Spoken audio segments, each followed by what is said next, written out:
Assalamualaikum warahmatullahi wabarakatuh.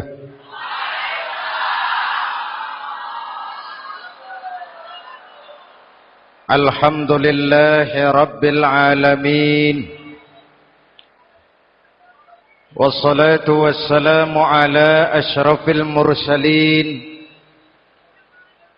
Sayyidina wa maulana Muhammadin wa ala alihi wa sahbihi ajma'in, amma ba'du. Saudara-saudara kaum muslimin yang berbahagia, hadirin, kesempatan malam ini saya ingin cerita akhirat saja. Sudah pernah ke akhirat belum? Mau? Kalau mau saya daftar, besok berangkat. Salah satu rukun iman yang 6, percaya kepada adanya akhirat. Satu saat alam ini akan hancur sehancur-hancurnya. Bumi, gempa, gunung meletus, air laut tumpah ke darat. Planet-planet bertabrakan, halilintar menyambar, angin topan bertiup. Semua yang bernama hidup mati, itu kiamat. Lalu kita akan dibangkitkan di padang mahsyar, dibangkitkan dari kubur kita masing-masing. Dan subhanallah, pada saat bangkit dari kubur itu, keadaan muka kita ini menurut satu riwayat berubah menurut amalan kita masing-masing. Jangan heran nanti ada yang dibangkitkan dari kuburnya itu mukanya berubah jadi muka tikus. Hebat sekali, badannya badan manusia, tangannya tangan manusia, mukanya muka tikus. Sebab apa? Sebab waktu di dunia amalannya amalan tikus. Apa amalan tikus itu? Suka menggeragoti barang yang disimpan rapi-rapi.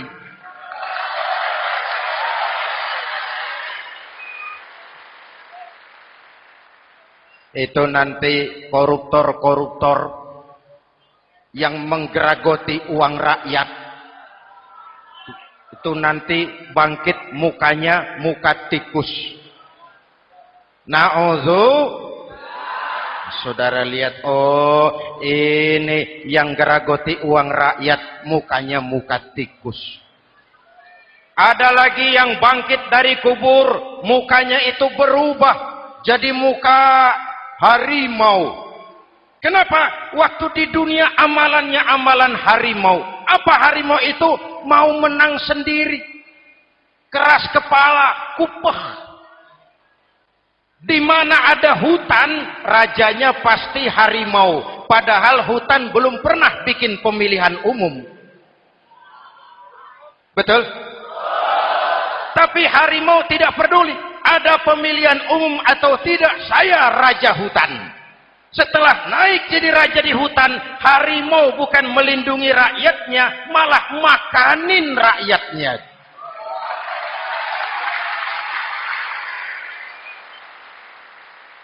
Orang-orang yang mau benar sendiri. Ada lagi yang bangkit dari kubur, gagah, mukanya muka ketek. Sebab apa? Waktu di dunia amalannya amalan ketek.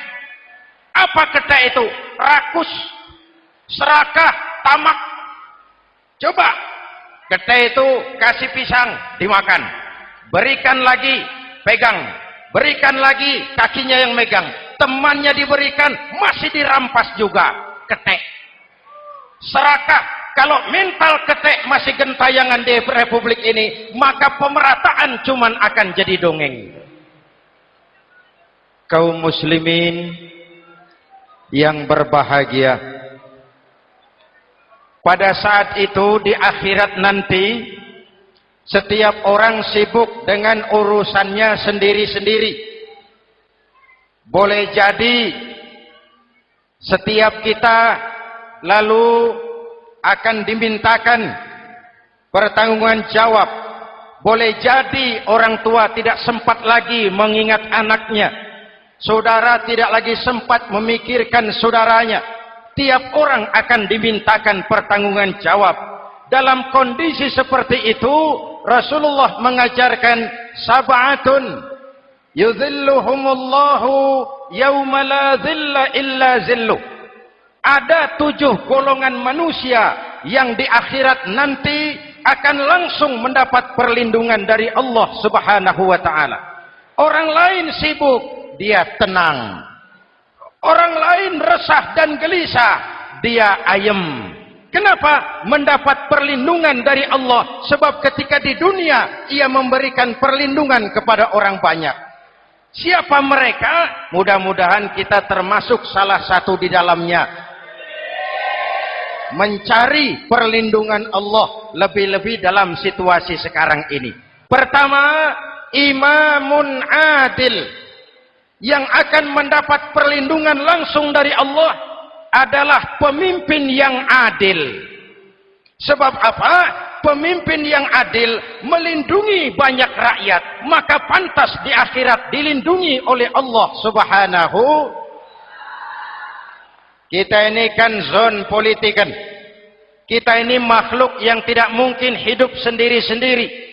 Untuk melaksanakan hajat bersama, kita memerlukan pemimpin. Memilih pemimpin itu tidak sulit. Dalam fikih, ketika sholat, itu dijelaskan bagaimana cara memilih imam. Siapa yang diangkat jadi imam? Pertama, a'lamuhum. Orang yang paling alim di kampungmu siapa? Angkat jadi imam. Yang paling alim, paling menguasai persoalan, sehingga bisa membawa bangsa keluar dari kesulitan. Pemimpin yang bisa menyelesaikan masalah, bukan yang menimbulkan masalah.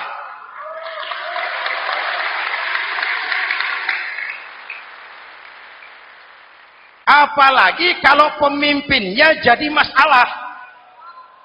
Bagian dari masalah. Ini namanya pengurus jadi urusan. A'lamuhum. Pak, di kampung saya ada 2 orang. Alimnya sama. Yang mana yang jadi imam? Afsahuhum. Yang lebih fasih lidahnya. Yang paling pandai menyuarakan aspirasi rakyatnya. Punya sense of crisis. Yang satu alim tapi pelo. Yang satu alim tidak pelo. Yang tidak pelo jadi imam. Kenapa? Tidak sah orang fasih bermakmum kepada imam pelo. Pak, ini imam pelo, makmum pelo semua. Sah. Namanya kampung pelo. Aduh Pak, ini 2 orang alimnya sama, fasihnya sama. Yang mana yang jadi imam? Aktsaruhum sinnan, yang lebih tua umurnya, senioritas baru dihitung. Lahirnya bareng Pak. Yang mana yang jadi imam? Awaluhum hijratan, yang lebih dulu tinggal di situ, yang punya semangat nasionalisme yang tinggi, yang cinta kepada bangsa dan rakyatnya. Sudah ada imam? Sudah. Ayo azan. Apa azan itu? Proklamasi. Salat mau dimulai. Sudah azan? Sudah. Qobliyah 2 rakaat. Qobliyah. Apa qobliyah itu? Dulu ada namanya Panitia Persiapan Kemerdekaan Indonesia. Qobliyah. Sudah qobliyah? Sudah. Luruskan shaf. Atur barisan yang lurus. Rapatkan barisan. Apa ini? Bentuk pemerintahan yang kompak, bersih, berwibawa. Jangan sesama elit saling tawuran.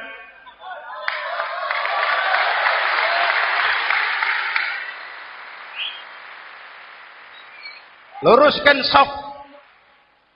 Lalu shaf yang terdepan hendaknya diisi orang yang sedikit alim. Tidak perlu alim betul, sedikit alim. Maksudnya apa? Kalau imam keliru dia bisa tegur. Kalau imam salah dia bisa tegur. Kalau imam batal dia bisa gantikan. Ini wakil-wakil makmum. DPR, DPRD. wakil-wakil makmum. Sudah. Ayo imam, pimpin sholat. Sepakati dulu, kita mau sholat apa? Rakaatnya berapa? Surah yang mau dibaca apa?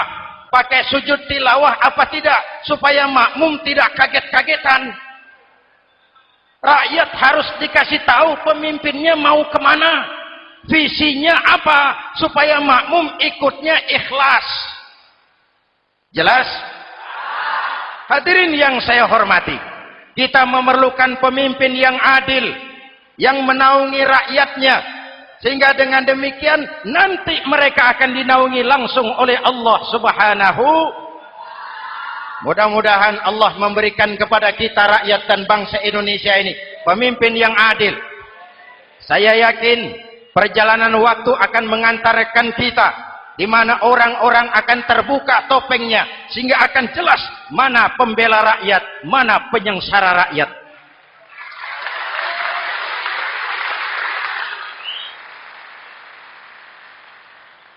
Lalu sebenarnya tiap kita ini kan pemimpin.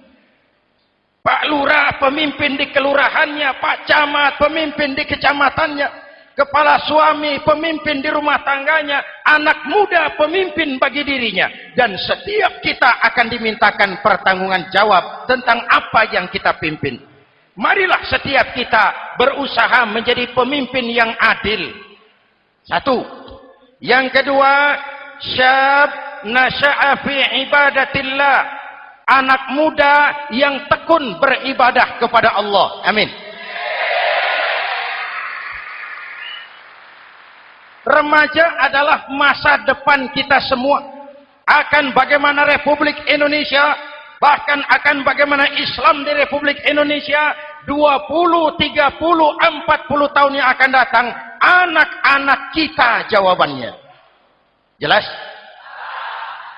Maka menghancurkan Islam tidak usah menyegel masjid, tidak usah menutup pesantren, tidak perlu melarang pengajian, cukup dengan meracuni remaja dan pemuda Islam, menjauhkan mereka dari agama dan ulama. Kalau mereka sudah jauh dari agama dan ulama, tinggal menunggu pergantian generasi.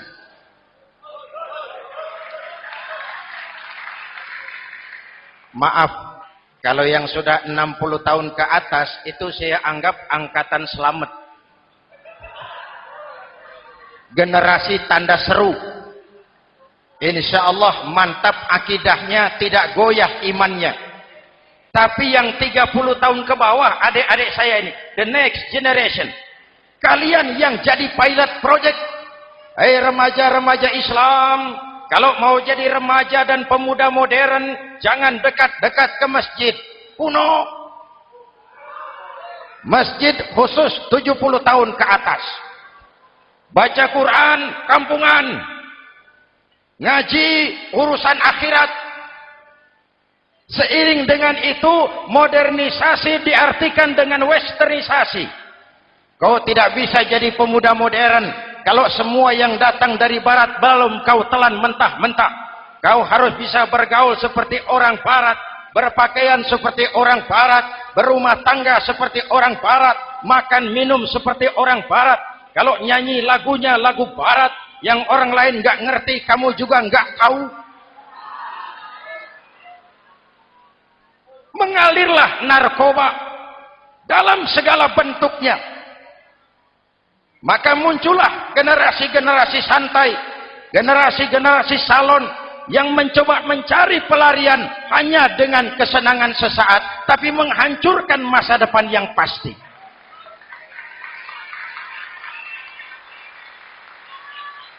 Maka mengalirlah free love, free sex, Samenleben, hidup bersama di luar nikah alias kumpul. Ya sama saja, kumpul kebo, kumpul embek itu sama.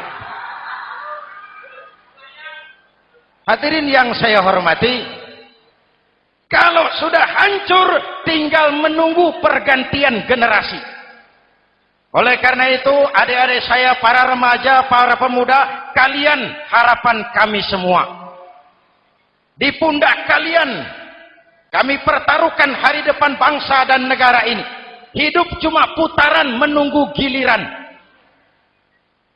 Ada saat datang, ada waktu pergi. Ada hari lahir, ada saat kembali. Ada hari dilantik, ada saat untuk menyerahkan jabatan. Hidup cuma sekadar menunggu giliran. Karena itu kepada kalian saya ingatkan satu ucapan orang bijak. Hai anak muda, berpikirlah kau di waktu pagi, bekerjalah di waktu siang, makanlah di waktu sore, dan tidurlah di waktu malam. Berpikir di waktu pagi, belajar mumpung masih muda. Bekerjalah di waktu siang, amalkan ilmu itu setelah dewasa. Makanlah di waktu sore, hari tua tinggal menikmati hasilnya. Tidurlah di waktu malam, matilah dengan tenang. Kalau pagi kau tidak berpikir, nanti siang kau tidak akan bisa bekerja. Kalau siang tidak kerja, nanti sore mau makan apa? Kalau sore tidak makan, alamat malam enggak bisa tidur.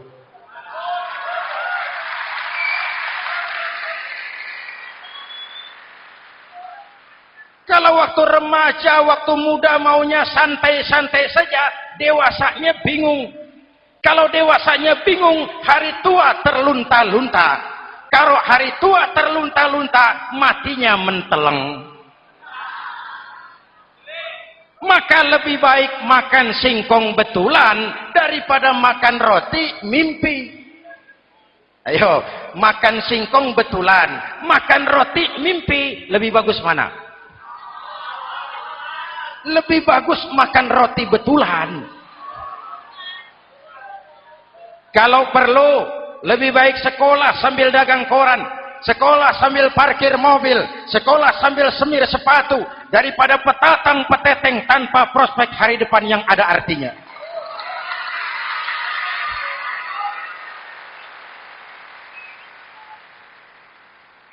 Inilah golongan kedua yang nanti akan langsung mendapat perlindungan dari Allah. Anak muda yang tekun ibadah. Kalau orang tua tekun ibadah, pantas.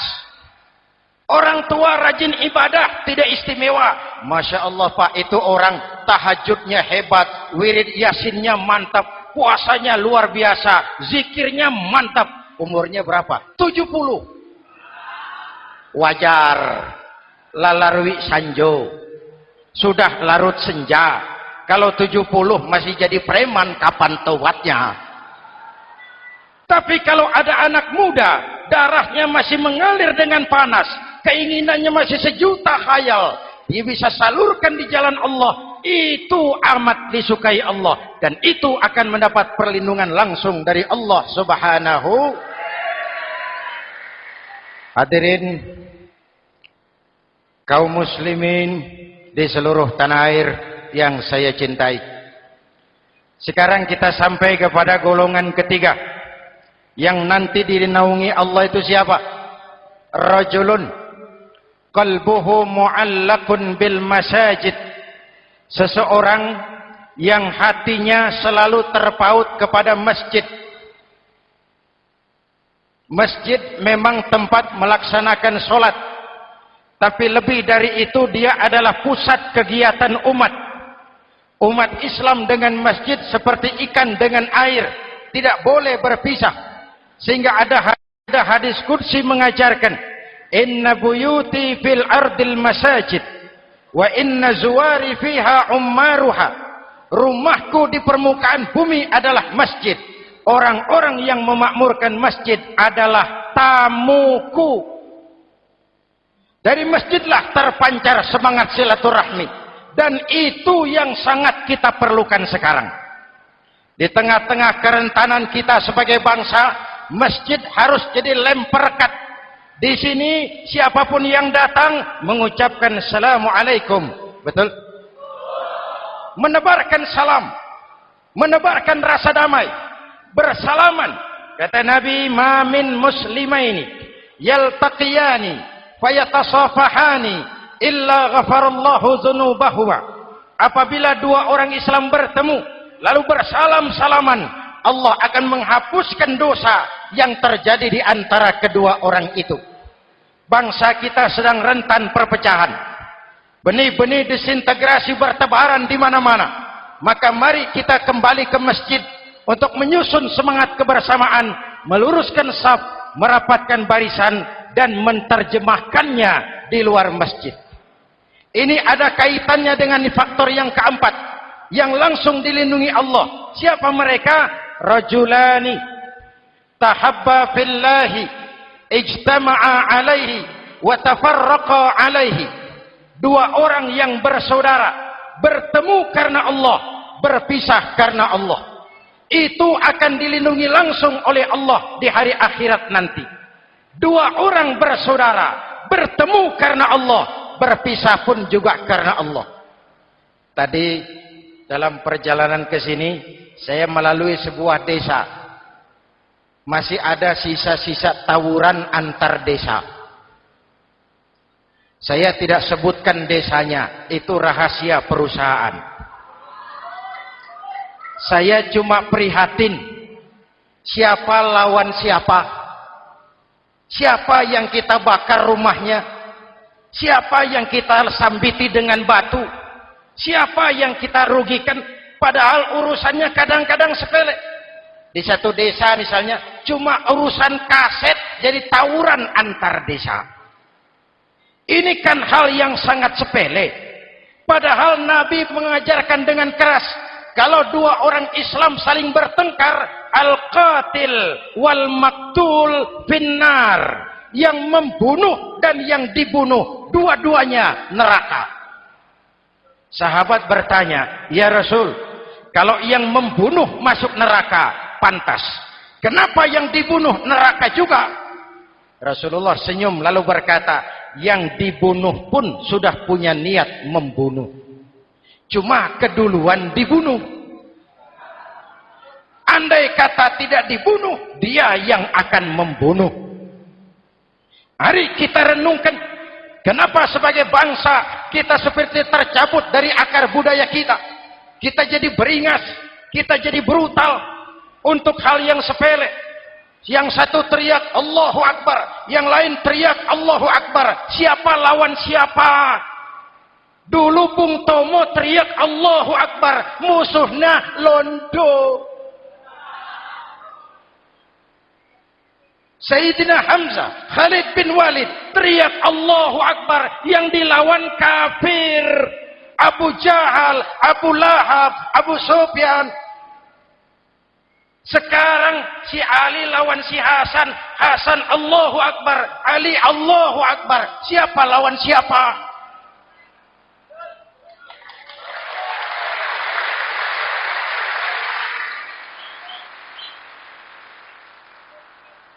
Kenapa kita jadi begitu mudah menggunakan nama Tuhan untuk melampiaskan ambisi pribadi? Kenapa Allahu Akbar yang begitu sakral kita lepas cuma untuk pelampiasan sebuah dendam? Dua orang yang bersaudara bertemu karena Allah, berpisah karena Allah. Itu ukurannya. Kau di jalan Allah, kau saudaraku. Keluar dari jalan Allah, selesai persaudaraan sampai di sini.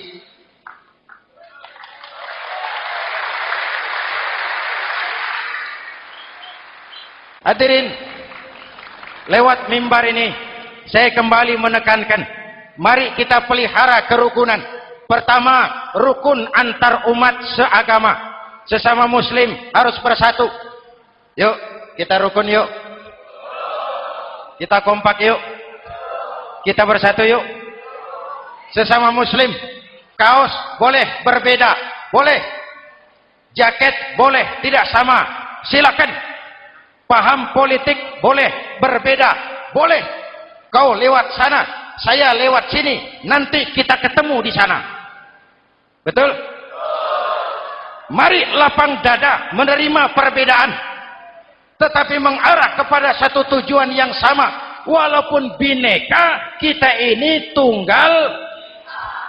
Seperti dilatih di masjid ini. Dua orang yang bersaudara bertemu karena Allah, berpisah karena Allah. Hati-hati, di masyarakat sekarang ini kan lebih banyak tukang kompor daripada tukang lem. Tahu tukang kompor? hangati sana, panasi sini, bakar sana, sulut sini, terbakar kita, dia lari tepuk tangan. Udah capek kita rakyat diobok-obok, udah capek kita rakyat dialamatkan, dijadikan address. Semua kalau pidato demi rakyat, untuk rakyat, buat rakyat, padahal nggak pernah kenal sama rakyat. Kita cuma jadi alamat. Mari kita kokohkan akar kebersamaan. Kita sama-sama anak Ibu Pertiwi. Di negeri ini kita dilahirkan. Air negeri ini yang kita minum, udara negeri ini yang kita hirup. Kalian remaja, kalian pemuda lebih bertanggung jawab karena kalian anak Ibu Pertiwi. Hadirin yang saya hormati, maka tetaplah jaga semangat kebersamaan. Ini yang keempat. Yang kelima, rajulun zakarallaha khalian fafadat ainahu. Seseorang yang mengingat Allah dalam kesunyian lalu berlinang air matanya. Tengah malam, dikala orang sedang tidur, dia bangun munajat, gemersik tikar tersentuh tangan, laksana lambayan tangan malaikat maut datang hendak merenggut nyawa. Terbayang dosa yang pernah dia kerjakan, air mata berurai membasahi pipi tanpa terasa. Orang yang munajat semacam itu nanti langsung mendapat perlindungan dari Allah Subhanahu. Saya pernah baca hadis qudsi, merinding bulu kuduk saya mendengar hadis qudsi ini. Terbayang Indonesia saya, Indonesiaku, Indonesiamu, Indonesia kita semua. Apa kata Allah dalam hadis qudsi? Inni la ahammu bi'azabi ibadi. Kadang-kadang aku muak melihat tingkah laku manusia. Aku kepengen turunkan azab. Kalau azab turun di bumi, kita sudah merasakan banjir di mana-mana. Manado banjir, Sumatera Barat banjir, Jambi banjir, Bengkulu, tanah longsor di Purworejo, Cilacap banjir, Sukabumi gempa, Pandeglang gempa, ekonomi terpuruk, antar kampung tawuran, antar elit di atas tawuran.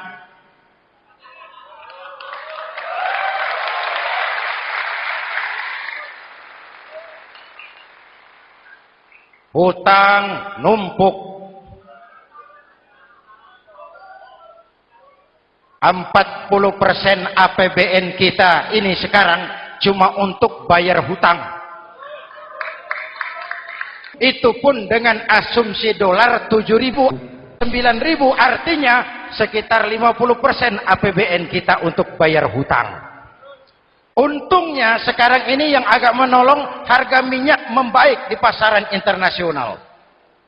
Hadirin yang saya hormati, ini lagi ngomong apa saya sih? Aku pengen turunkan azab, tetapi kata Allah, ketika aku melihat orang-orang tua yang sujud di keheningan malam, bayi-bayi tanpa dosa masih menyujud. Ada hadis qudsi mengajarkan, inna buyuti fil ardil masajid wa inna zuwari fiha ummaruha. Rumahku di permukaan bumi adalah masjid. Orang-orang yang memakmurkan masjid adalah tamuku.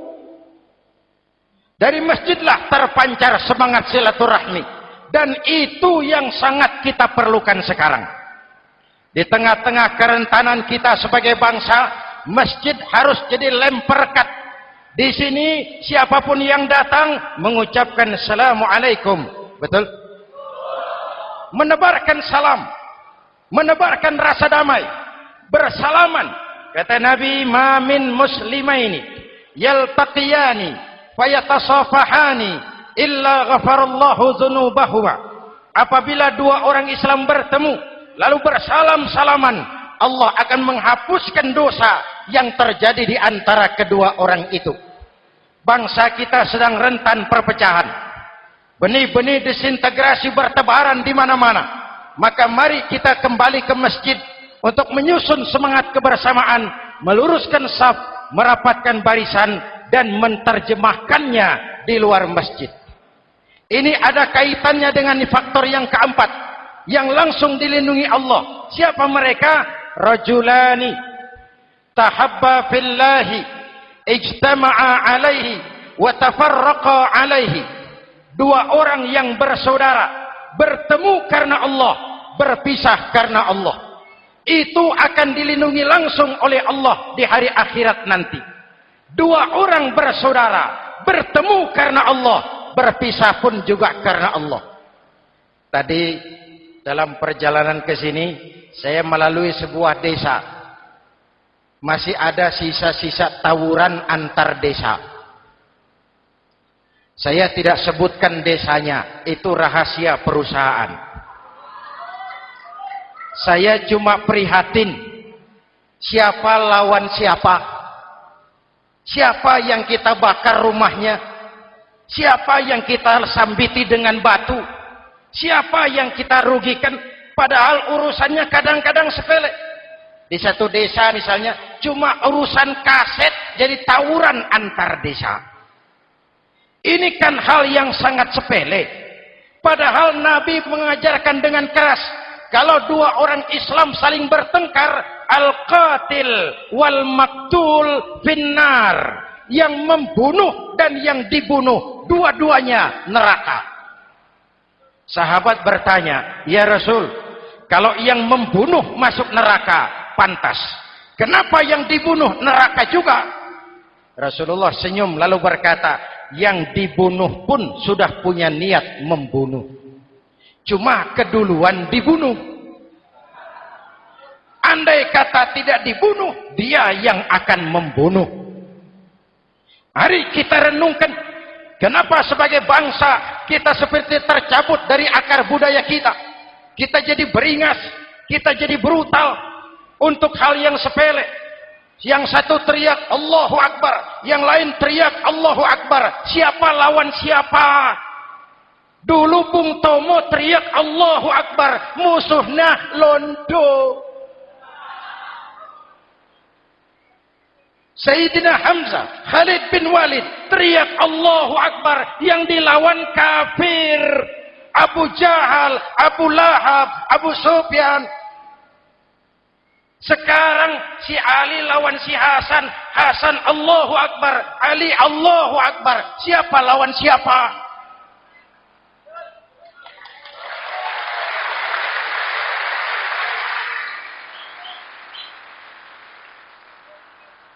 Kenapa kita jadi begitu mudah menggunakan nama Tuhan untuk melampiaskan ambisi pribadi? Kenapa Allahu Akbar yang begitu sakral kita lepas cuma untuk pelampiasan sebuah dendam? Dua orang yang bersaudara, bertemu karena Allah, berpisah karena Allah. Itu ukurannya. Kau di jalan Allah, kau saudaraku. Keluar dari jalan Allah, selesai persaudaraan sampai di sini.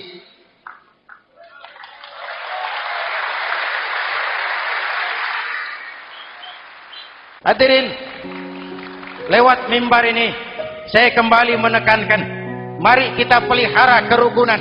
Pertama, rukun antar umat seagama, sesama muslim harus bersatu.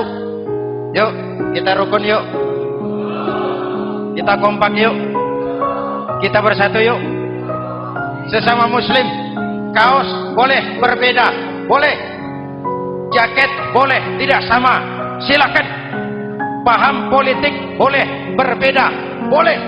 Kau lewat sana, saya lewat sini, nanti kita ketemu di sana. Betul? Mari lapang dada menerima perbedaan, tetapi mengarah kepada satu tujuan yang sama. Walaupun bineka, kita ini tunggal. Seperti dilatih di masjid ini, dua orang yang bersaudara, bertemu karena Allah, berpisah karena Allah. Hati-hati, di masyarakat sekarang ini kan lebih banyak tukang kompor daripada tukang lem. Tahu tukang kompor? Hangati sana, panasi sini, bakar sana, sulut sini. Terbakar kita, dia lari tepuk tangan. Sudah capek kita rakyat diobok-obok. Udah capek kita rakyat dialamatkan, dijadikan address.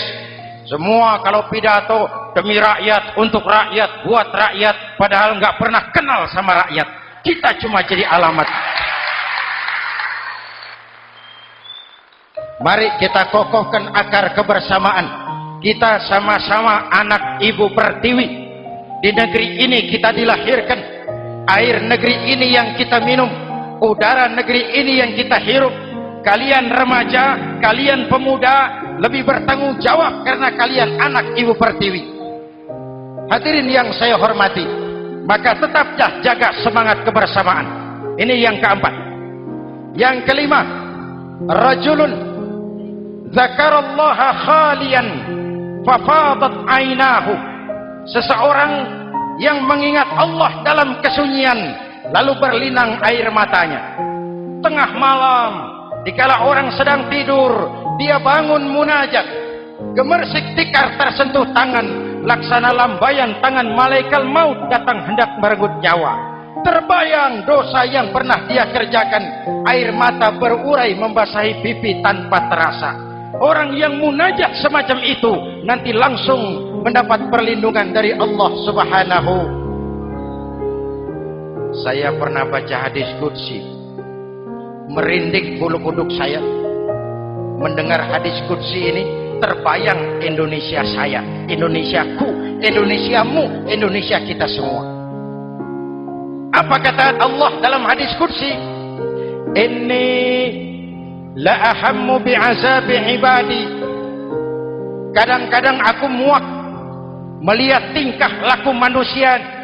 Aku kepengen turunkan azab.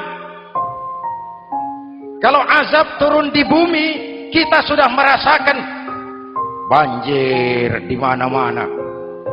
Manado banjir, Sumatera Barat banjir, Jambi banjir, Bengkulu,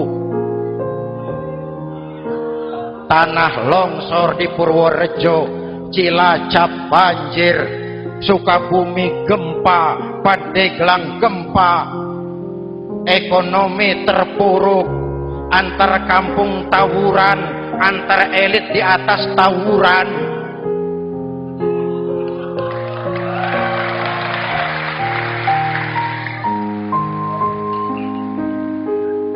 Hutang numpuk.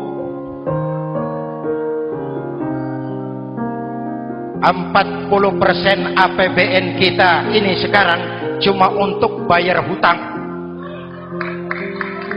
Itu pun dengan asumsi dolar 7.000, 9.000, artinya sekitar 50% APBN kita untuk bayar hutang. Untungnya sekarang ini yang agak menolong, harga minyak membaik di pasaran internasional. Hadirin yang saya hormati, ini lagi ngomong apa saya sih? Aku pengen turunkan azab, tetapi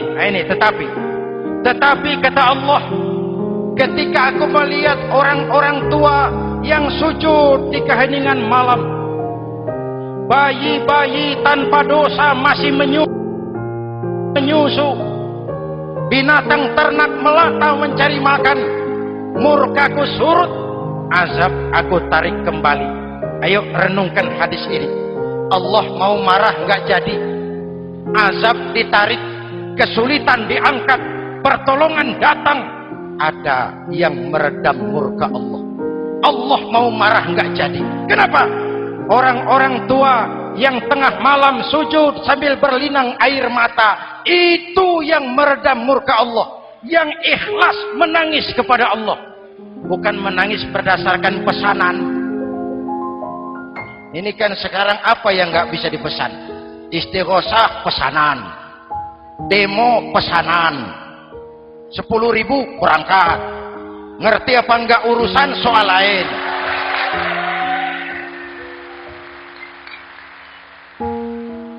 Jadi bukan demonstran, pekerja demo. Orang tua yang ikhlas nangis kepada Allah di keheningan malam. Kita hutang jasa kepada orang-orang tua yang ikhlas seperti itu. Itu yang menjaga keselamatan bangsa. Allah mau murka nggak jadi. sepanjang masih banyak orang-orang tua yang sujud di tengah malam. Amin. Yang kedua, bayi tanpa dosa masih menyusu. Tanpa dosa. Binatang melata mencari makan. Sekarang bagaimana kesulitan gak mau panjang. Mengamalkan hadisnya terbalik. Yang disuruh itu orang tua tengah malam sujud. Bayi tanpa dosa nyusu. Sekarang ini orang tua tengah malam nyusu. Bayi tanpa dosa dibuang ke tempat sampah. Akibat pergaulan bebas, bayi tanpa dosa dibuang ke tempat sampah. Orang tua tengah malam.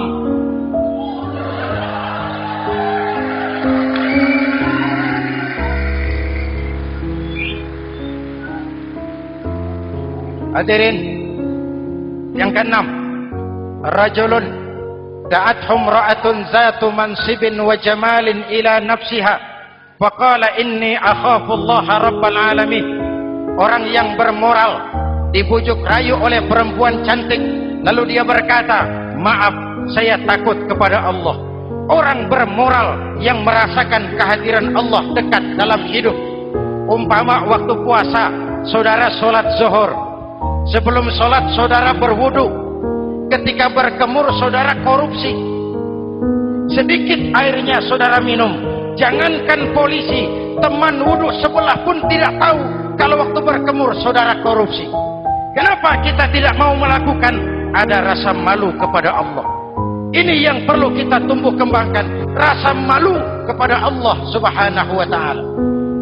Yang ketujuh, rajulun tasaddaqa bi shadaqatin fa akhfaha. Orang yang bersedekah lalu disembunyikan sehingga tangan kiri tidak tahu apa yang diberikan oleh tangan kanan. Orang yang punya kepedulian tinggi tetapi ikhlas menolong yatim, membantu sesama dalam rangka menegakkan masyarakat yang adil dan makmur. Mari kita mohon kepada Allah, semoga kita semua senantiasa dalam perlindungannya di dunia ini dan lebih-lebih di akhirat nanti. Al-Fatihah. A'udzubillahi Siratal ladzina an'amta 'alaihim ghairil maghdubi 'alaihim waladdallin. Amin. Bismillahirrahmanirrahim. Alhamdulillahi rabbil alamin. Allahumma shalli ala Muhammad wa ala alihi wa sahbihi ajma'in. Rabbana taqabbal minna salatana wa siyamana wa qiyamana wa takhashu'ana wa ta'abbudana wa tammim taksirana ya arhamar rahimin. Allahumma ja'alna minas su'ada'il maqbulin wa la taj'alna minal ashqiya'il mardudin. Rabbana zalamna anfusana wa illam taghfir lana wa tarhamna lanakunanna minal khasirin. Afdalu ma qultuhu ana wan nabiyyuna min qabli la ilaha illallah.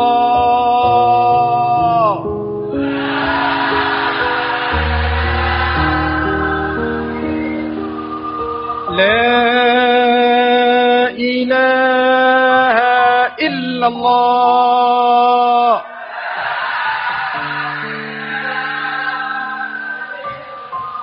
Muhammadur Rasulullah.